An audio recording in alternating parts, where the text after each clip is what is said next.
Bedtime is supposed to be a happy event for a tired child. For me, it was terrifying. While some children might complain about being put to bed before they have finished watching a film or playing their favorite video game, when I was a child, nighttime was something to truly fear. Somewhere in the back of my mind, it still is. As someone who is trained in the sciences, I cannot prove that what happened to me was objectively real, but I can swear that what I experienced was genuine horror. A fear which in my life, I'm glad to say, has never been equaled. I will relate to you all now as best as I can. Make of it what you will, but I'll be glad to just get it off my chest.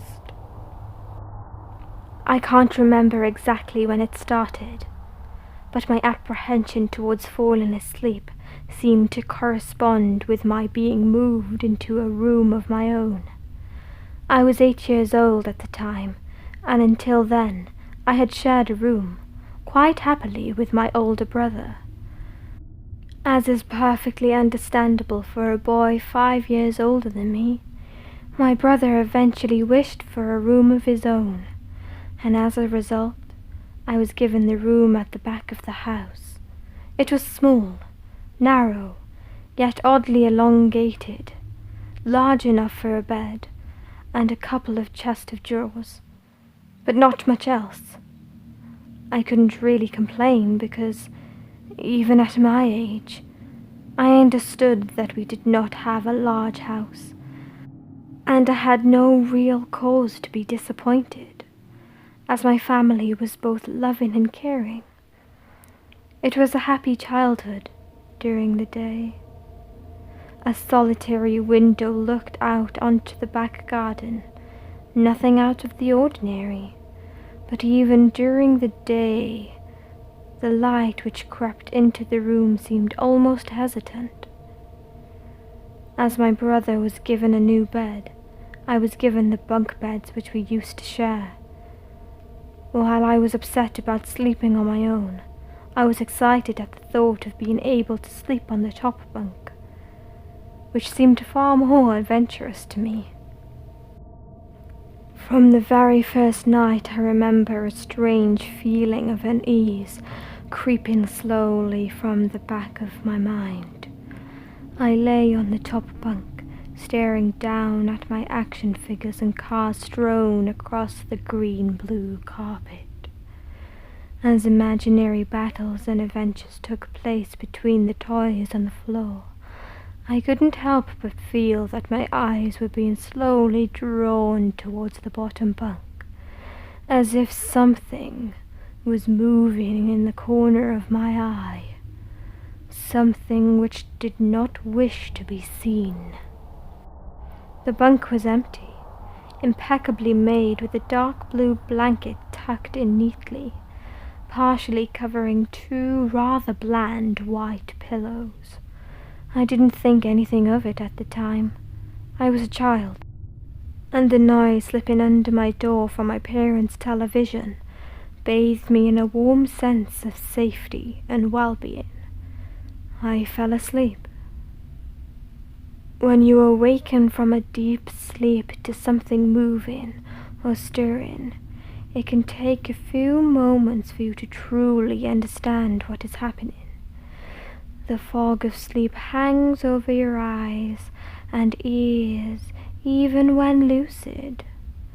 Something was moving. There was no doubt about that. At first, I wasn't sure what it was. Everything was dark, almost pitch black, but there was enough light creeping in from outside to outline that narrowly suffocating room. 2 thoughts appeared in my mind almost simultaneously. The first was that my parents were in bed, because the rest of the house lay both in darkness and silence. The second thought turned to noise, a noise which had obviously woken me. As the last cobwebs of sleep withered from my mind, the noise took on a more familiar form. Sometimes the simplest of sounds can be the most unnerving.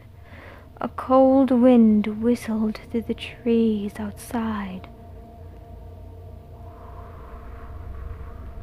A neighbor's footsteps uncomfortably close, or, in this case, the simple sound of a bedsheet rustling in the dark. That was it, bedsheets rustling in the dark as if some disturbed sleeper was attempting to get more comfortable in the bottom bunk. I lay there in disbelief, thinking that the noise was either my imagination, or perhaps just my pet cat finding somewhere comfortable to spend the night. It was then that I noticed my door, shut, as it had been as I had fallen asleep. Perhaps my mum had checked in on me, and the cat had sneaked into the room then. Yes, that must have been it. I turned to face the wall, closing my eyes in the vain hope that I would fall back to sleep. As I moved, the rustling noise from underneath me ceased. I thought that I must have disturbed my cat, but quickly I realized that the visitor in the bottom bunk was much less mundane than my pet trying to sleep, and much more sinister. As if alerted to and disgruntled by my presence, the disturbed sleeper began to toss and turn violently. Like a child having a tantrum in their bed, I could hear the sheets twist and turn with increasing velocity. Fear then gripped me, not like the subtle sense of unease I had experienced before, but now potent and terrifying. My heart raced as my eyes panicked, scanning the almost impenetrable darkness. I let out a cry, as most young boys do. I instinctively shouted on my mother. I could hear something stir on the other side of the house, but as I began to breathe a sigh of relief that my parents were coming to save me, the bunk bed suddenly started to shake violently, as if gripped by an earthquake, scraping against the wall. I could hear the sheets below me thrashing around as if tormented by malice. I did not want to jump down to safety, as I feared the thing in the bottom bunk would reach out and grab me, pulling me into the darkness. So I stayed there, white knuckles clenching my own blanket like a shroud of protection. The wait seemed like an eternity. The door finally and thankfully burst open, and I lay bathed in light while the bottom bunk, the resting place of my unwanted visitor, lay empty and peaceful. I cried, and my mother had consoled me. Tears of fear, followed by relief, streamed down my face. Yet, through all the horror and relief, I did not tell her why I was so upset. I could not explain it, but it was as though whatever had been in that bunk would return if I even so much as spoke of it, or uttered a single syllable of its existence. Whether that was the truth, I do not know, but as a child, I felt as if that unseen menace remained close, listening. My mother lay in the empty bunk, promising to stay there until morning. Eventually, my anxiety diminished. Tiredness pushed me back towards sleep, but I remained restless, waking several times momentarily to the sound of rustling bed sheets. I remember the next day wanting to go anywhere, be anywhere, but in that narrow, suffocating room. It was a Saturday, and I played outside, quite happily with my friends. Although our house was not large, we were lucky to have a long sloping garden in the back.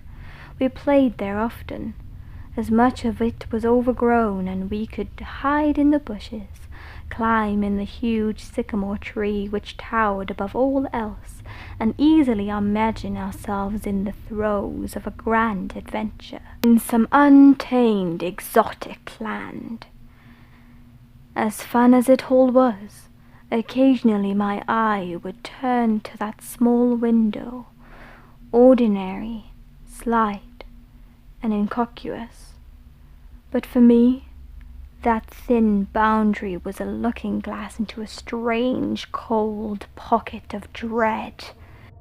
Outside, the lush green surroundings of our garden, filled with the smiling faces of my friends, could not extinguish the creeping feeling clawing its way up my spine, each hair standing on end, the feeling of something in that room, watching me play, waiting for the night when I could be alone, eagerly filled with hate.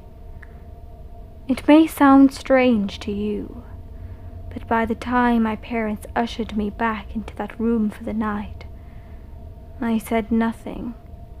I didn't protest. I didn't even make an excuse as to why I couldn't sleep there. I simply and sullenly walked into that room, climbed the few steps into the top bunk, and then waited. As an adult, I would be telling everyone about my experience. But even at that age, I felt almost silly to be talking about something which I really had no evidence for. I would be lying. However, if I said this was my primary reason, I still felt that this thing would be enraged if I so much as spoke of it. It's funny how certain words can remain hidden from your mind, no matter how blatant or obvious they are. One word came to me that second night, lying there in the darkness alone, frightened, aware of a rotten change in the atmosphere, a thickening of the air as if something had displaced it. As I heard the first casual twists of the bed sheets below, the first anxious increase of my heartbeat at the realization that something was once again in the bottom bunk. That word, a word which had been sent into exile, filtered up through my consciousness, breaking free of all repression, gasping for air, screaming, etching and carving itself into my mind.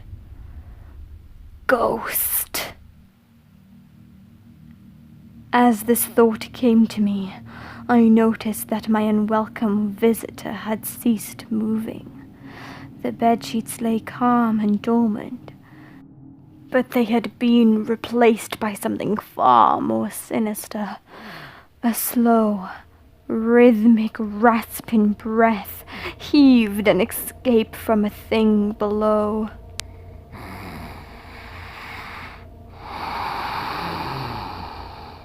I could imagine its chest rising and falling with each sordid wheezing and garbled breath.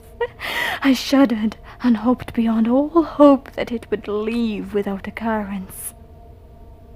The house lay, as it had the previous night, in a thick blanket of darkness. Silence prevailed, all but for the perverted breath of my, as yet, unseen bunkmate. I lay there, terrified.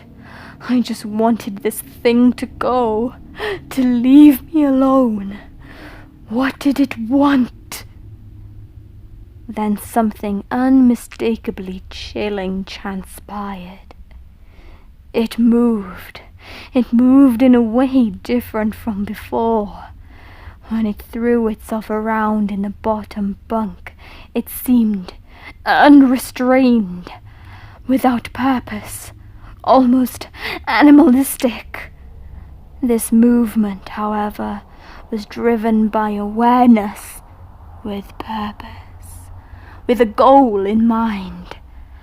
For that thing lying there in the darkness, that thing which seemed intent on terrorizing a young boy, calmly and nonchalantly sat up.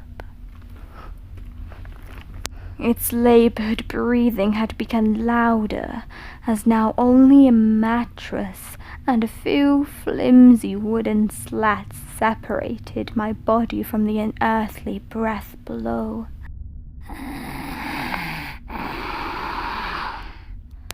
I lay there, my eyes filled with tears, a fear which mere words could not relate to you or anyone else, coursed through my veins. I would not have believed that this fear could have been heightened, but I was wrong, so wrong. I imagined what this thing would look like, sitting there listening from below my mattress, hoping to catch the slightest hint that I was awake. Imagining then turned into an unnerving reality. It began to touch the wooden slats which my mattress sat on. It seemed to caress them carefully, running what I imagined to be fingers and hands across the surface of the wood. Then, with great force, it prodded angrily between the two slats into the mattress. Even through the padding, it felt as though someone had viciously stuck their fingers into my side. I let out an almighty cry. And the wheezing, shaking, and moving thing in the bunk below replied in kind by violently vibrating the bunk as it done the other night before.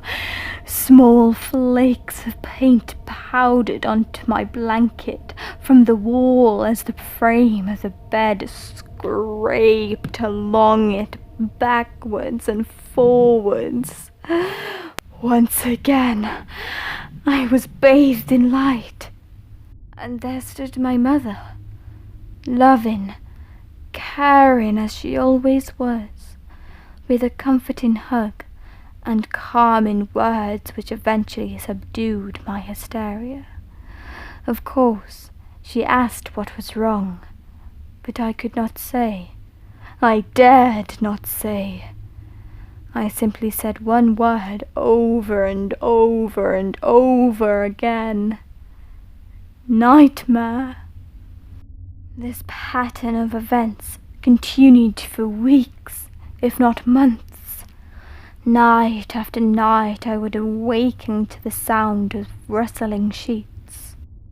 Each time I would scream so as to not provide this abomination with time to prod and feel for me. With each cry the bed would shake violently, stopping with the arrival of my mother, who would spend the rest of the night in the bottom bunk, seemingly unaware of this sinister force torturing her son nightly. Along the way I managed to feign illness few times and come up with other less than truthful reasons for my sleeping in my parents' bed. But more often than not, I would be alone for the first few hours of each night in that place. The room where the light from outside does not sit right. Alone with that thing. With time you can become desensitized to almost anything, no matter how horrific. I had come to realize that, for whatever reason, this thing could not harm me when my mother was present. I am sure the same would have been said for my father, but as loving as he was, waking him from sleep was almost impossible. After a few months, I had grown accustomed to my nightly visitor. Do not mistake this for some earthly friendship. I detested the thing. I still feared it greatly, as I could almost sense its desires and its personality, if you could call it that. One filled with a perverted and twisted hatred, yet longing for me. Or perhaps all things. My greatest fears were realized in the winter. The days grew short, and the longer nights merely provided this wretch with more opportunities. It was a difficult time for my family. My grandmother, a wonderfully kind and gentle woman, had deteriorated greatly since the death of my grandfather. My mother was trying her best to keep her in the community as long as possible. However, dementia is a cruel and degenerative illness, robbing a person of their memories one day at a time. Soon she recognized none of us, and it became clear that she would need to be moved from her house to a nursing home. Before she could be moved, my grandmother had a particularly difficult few nights, and my mother decided that she would stay with her. As much as I loved my grandmother and felt nothing but anguish at her illness, to this day I feel guilty that my first thoughts were not of her, but of what the nightly visitor may do should it become aware of my mother's absence. Her presence being the one thing which I was sure was protecting me from the full horror of this thing's reach. I rushed home from school that day and immediately wrenched the bedsheets and mattress from the lower bunk, removing all of the slats and replacing an old desk and drawers, and some old chairs which we kept in the cupboard where the bottom bunk used to be. I told my father I was making an office, which he found adorable, but I would be damned if I'd give that thing a place to sleep for one more night.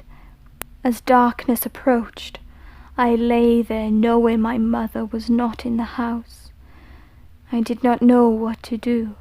My only impulse was to sneak into her jewelry box and take a small family crucifix, which I had seen there before. While my family was not very religious, at that age I still believed in God and hoped that somehow this would protect me, although fearful and anxious. While gripping the crucifix under my pillow tightly in one hand, sleep eventually came, and as I drifted off to dream, I hoped that I would awaken in the morning without incident. Unfortunately, that night was the most terrifying of all. I woke gradually. The room was once again dark. As my eyes adjusted, I could gradually make out the window and the door and the walls, some toys on a shelf. Even to this day I shudder to think of it. But there was no noise, no rustling of sheets, No movement at all. The room felt lifeless, yet not empty. The nightly visitor, that unwelcome, wheezing, hate-filled thing which had terrorized me night after night, was not in the bottom bunk. It was in my bed. I opened my mouth to scream, but nothing came out. Utter terror had shaken the very sound from my voice. I lay motionless.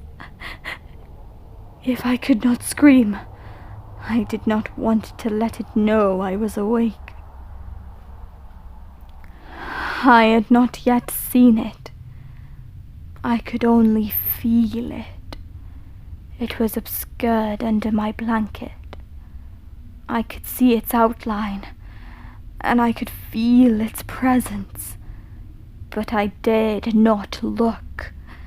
The weight of it pressed down on top of me, a sensation I will never forget. When I say that hours passed, I do not exaggerate. Laying there motionless in the darkness, I was every bit a scared and frightened young boy. If it had been during the summer months, it would have been light by then, but the grasp of winter is long and relenting, and I knew it would be hours before sunrise, a sunrise which I yearned for. I was a timid child by nature, but I reached a breaking point, a moment where I could wait no more, where I could survive under this intimidatingly deviant abomination no longer. Fear can sometimes wear you out, make you threadbare, a shell of nerves leaving only the slightest trace of you behind. I had to get out of that bed. Then I remembered the crucifix. My hand still lay underneath the pillow, but it was empty. I slowly moved my wrist around to find it, minimizing as best as I could the sound of vibration I caused. But it could not be found. I had either knocked it off the top of the bunk, or it had... I could not even bear to think of it being taken out of my own hand. Without the crucifix, I lost any sense of hope. Even at such a young age, you can be acutely aware of what death is, and intensely frightened of it. I knew I was going to die if I lay in that bed, dormant, passive, doing nothing. I had to leave that room behind. But how? Should I leap from the bed and hope that I would make it to the door? What if it's faster than me? Or should I slowly slip out of the top bunk, hoping to not disturb my uncanny bedfellow? Realizing that it had not stirred when I moved, trying to find the crucifix, I began to have the strangest of thoughts. What if it was asleep? It hadn't so much as breathed since I had woken up. Perhaps it was resting, believing that it had finally got me, that I was finally in its grasp. Or perhaps it was toying with me. After all it had been doing, just that for countless nights. And now, with me under it, pinned against my mattress with no mother to protect me, maybe it was holding off, savoring its victory until the last possible moment, like a wild animal savoring its prey.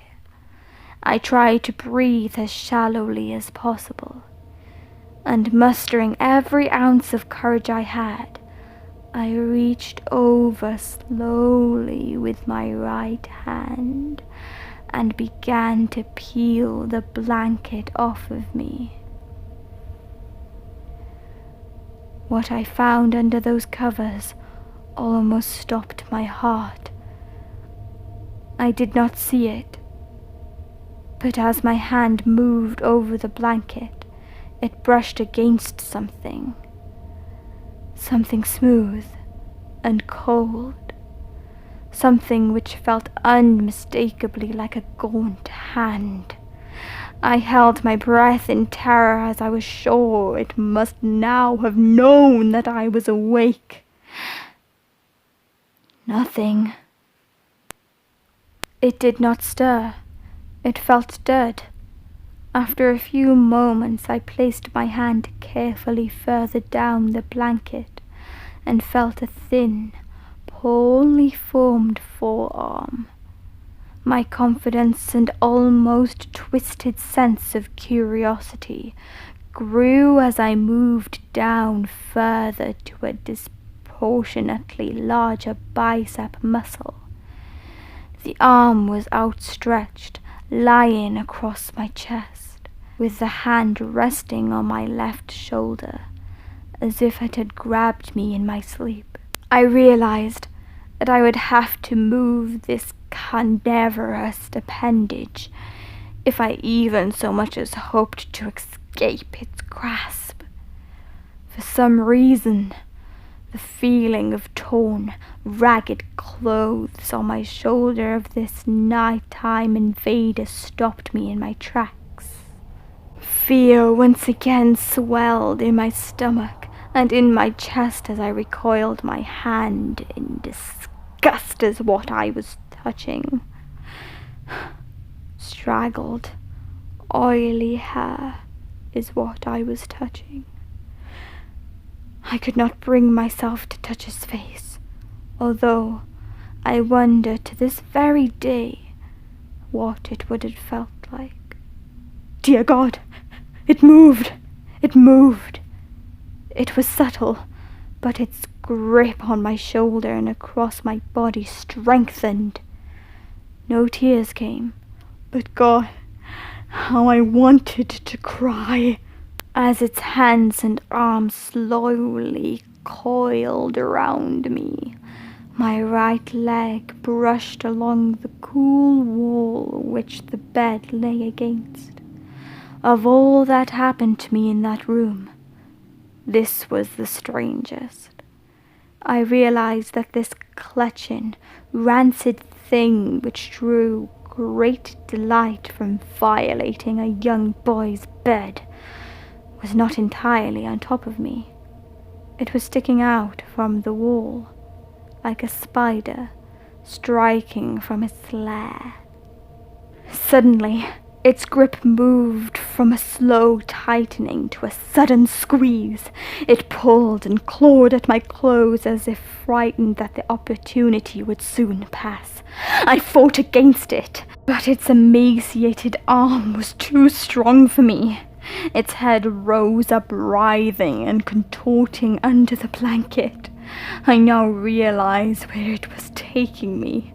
Into the wall. I fought for my dear life. I cried, and suddenly my voice returned to me, yelling, screaming. But no one came.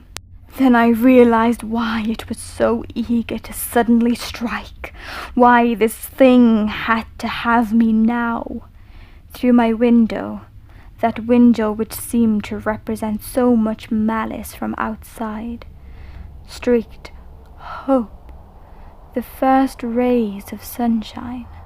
I struggled further, knowing that if I could just hold on, it would soon be gone.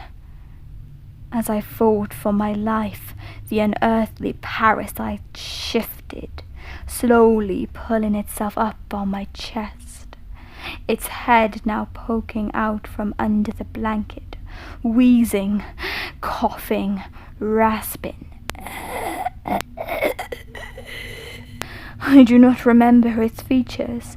I simply remember its breath against my face, foul and as cold as ice.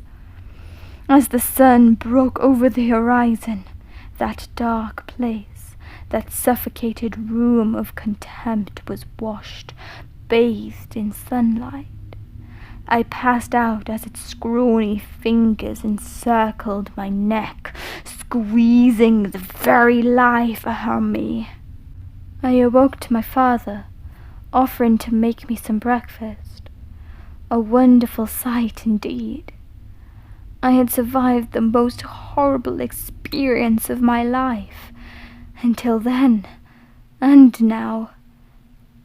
I moved the bed away from the wall, leaving behind the furniture that I had believed would stop that thing from taking a bed.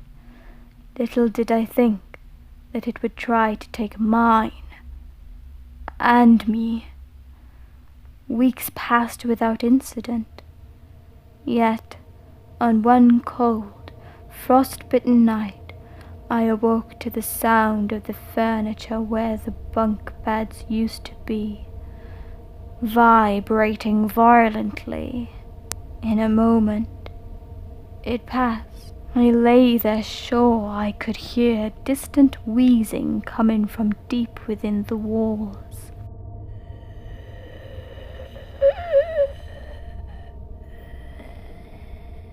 Finally fading into the distance. I have never told anyone this story before. To this day, I still break out in a cold sweat at the sound of a bedsheets rustling in the night, or a wheeze brought on by a common cold, and I certainly never sleep with my bed against a wall. Call it superstition if you will, but as I said, I cannot discount conventional explanations such as sleep paralysis, hallucination, or that of an overactive imagination. But what I can say is this.